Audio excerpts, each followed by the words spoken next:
everyone, it's me, Megan, and I'm Jessie. Jessie's family just got home from vacation. How was your trip, Jessie? It was great, but I am so glad to be home. How come? We visited the factory that makes the largest pancakes in the world. I ate way too many pancakes with gravy and made myself sick. Oh no, I can see how that would happen. And I missed my dogs, Max and Sadie, so much. There's no place like home. That's very true, Jessie. In today's Bible story, God's people had been away from their home for 70 years. What? 70 years? That's way longer than a vacation. Yep, but God brought his people home. Listen to this story all about it.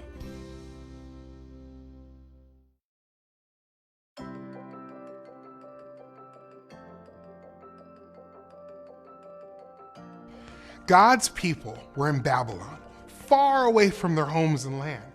But God had made a promise. Through Jeremiah the prophet, God said that the people would have to stay in Babylon for 70 years. But then he would bring his people back home. God always keeps his promises. Time went by. The children of God's people grew up. They had families and children of their own.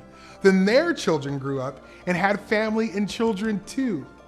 When 70 years had passed, God kept his promise. King Cyrus was the king of Babylon. God gave Cyrus the idea to make a new rule. Everyone had to obey it. Cyrus said, "Let God's people go back to their land. Let them rebuild God's temple in Jerusalem."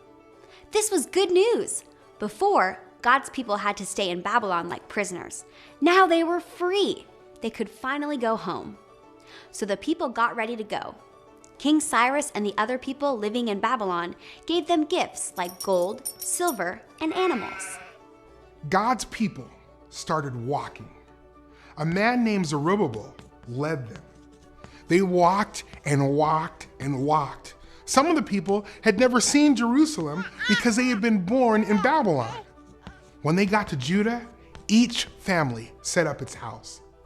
Then the people met together in Jerusalem to start rebuilding God's temple.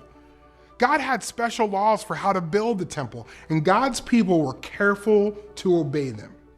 The priest made the altar in the same place the old altar had been.